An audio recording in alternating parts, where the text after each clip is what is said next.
Good morning class. आज हमारा SST में नेक्स्ट है सिक्स में हमारा फर्स्ट लेसन है द इंडियन कॉन्स्टिट्यूशन।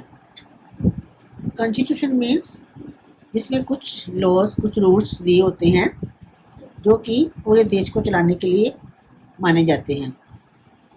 इमेजिन करिए कोई भी गेम जैसे बिना रूल के किसी भी गेम को खेला जाए तो आप क्या सोचते हो, वो गेम सक्सेसफुल हो जाएगी? नहीं ना। उसी तरह similarly a society has constitute rules that make it differentiate from other kinds of society.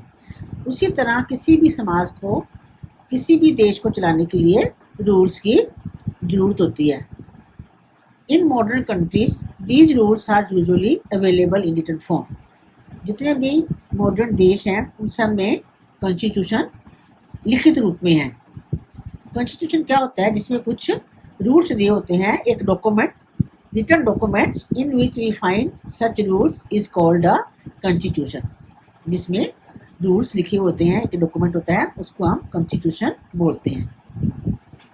इस चैप्टर में हम ये पढ़ेंगे why do we need constitution and what are its key features. हमें कॉन्स्टिट्यूशन की क्यों ज़रूरत है और इसके कौन कौन से फीचर्स हैं, इस लेसन में हम उसके बारे में डिस्कस करेंगे। Why does a country need a constitution? किसी देश को कॉन्स्टिट्यूशन की क्यों ज़रूरत होती है? जैसे आपको पता है 1947 से पहले हमारा देश जो है अंग्रेज़ों के हाथ में था। ब्रिटिश जो है वो हमारे देश के ऊपर रूल करते थे। काफ़ी सालों तक उन्होंने हमारे इंडिया के ऊपर रूल किया। तो एक इंडियन नेशनल कांग्रेस बनी। उन्होंने जो है कुछ लोगों का ग्रुप बना इंडियन नेशनल कांग्रेस। उन्होंने अपने देश को आज़ाद कराने के लिए काफ़ी स्ट्रगल किया और उन्होंने फिर ब्रिटिश से ये डिमांड करी कि एक कॉन्स्टिट्यूएंट असेंबली बनाई जाए।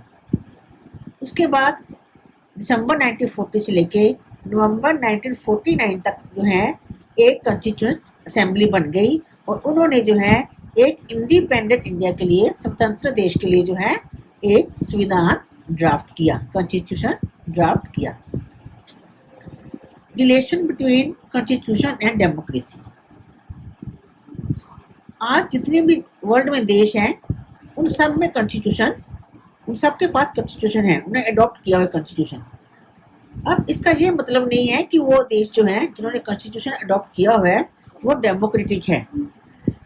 अनडेमोक्रेटिक कंट्रीज होते हैं उनके पास भी कॉन्स्टिट्यूशन होता है, क्योंकि किसी भी देश को चलाने के लिए रूल्स की जरूरत होती है और बिना रूल्स के जो है, बिना कॉन्स्टिट्यूशन के जो है कोई भी देश अच्छे से चलाया नहीं जा सकता। Next point is the constitution serve several purpose. अब कॉन्स्टिट्यूशन की क्यों जरूरत है? हमारा टॉपिक क्या था? Why does a country need a constitution? संविधान की जरूरत क्यों होती है? अब संविधान जो है वो कई तरह के पर्पस सॉल्व करता है। First purpose is it lays out certain ideals that form the basis of the kind of country that we as citizens aspire to live in. सबसे पहला इसका पॉइंट है कि कॉन्स्टिट्यूशन जो है कुछ ऐसे आइडियल्स, कुछ ऐसे प्रिंसिपल्स बनाता है जिससे जो है कंट्री का बेस बने और जो कि सिटीजन जो है उस देश में रहने वाले सिटीजन्स के लिए फ़ायदे में हो, ऐसे वो प्रिंसिपल्स बनाता है। Constitution tells us what the fundamental nature of a society. It helps to arrive at a common consensus. This include not only the type of government but also uphold the ideas, values and beliefs of citizens of the country.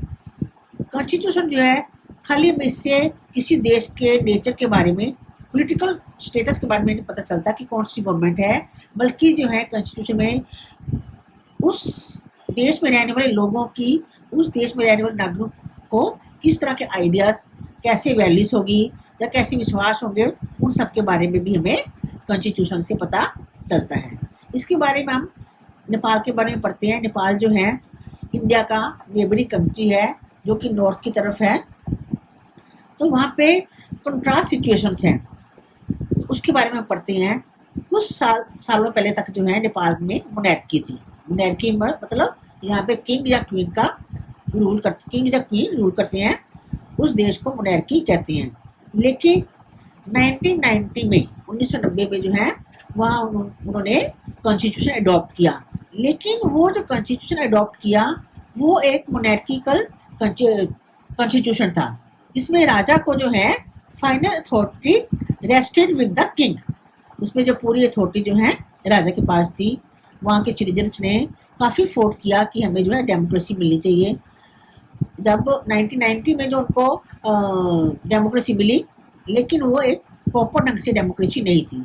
उसके बाद उनका दूसरा बेटा जो है king Gyanendra जो राजा बना, तो उसने जो क्या किया, माओइस्ट कौन होते हैं, जो कि देश के लिए ह्यूमन राइट्स के लड़ते हैं, तो उन्होंने जो है आर्मी के साथ मिलके जो है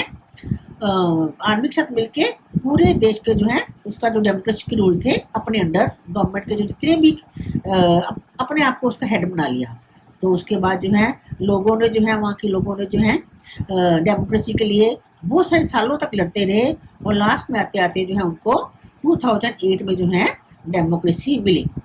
अब जब उनको डेमोक्रेसी मिली तो उन्होंने जो है नया कॉन्स्टिट्यूशन लिखने के लिए बोला। Nepal wrote a new constitution for democracy, क्योंकि पहले जो कॉन्स्टिट्यूशन था उनको 1990 में मिल गया था, कॉन्स्टिट्यूशन लिखा था, लेकिन वो जो कॉन्स्टिट्यूशन था उसमें जो है किंग की पूरी अथॉरिटी थी। किंग जो है किंग और उसकी जो काउंसिल ऑफ मिनिस्टर थी वो उसके रूल करते थे। तो अब उनको जो है एक ऐसा कॉन्स्टिट्यूशन चाहिए था जैसा कि पूरे देश के लिए जो है नेपाल टू बी, जैसे they want Nepal to be कि वैसा नेपाल होना चाहिए, वैसा उनको कॉन्स्टिट्यूशन चाहिए था। इसलिए उन्होंने जो है नेपाल के लिए नया कॉन्स्टिट्यूशन लिखने के लिए बोला। सेकंड पॉइंट इसका है constitution defines the nature of a democracy. ये मैंने आपको पहले ही बताया है कि किसी भी कॉन्स्टिट्यूशन से उस देश के पॉलिटिकल सिस्टम का पता चलता है।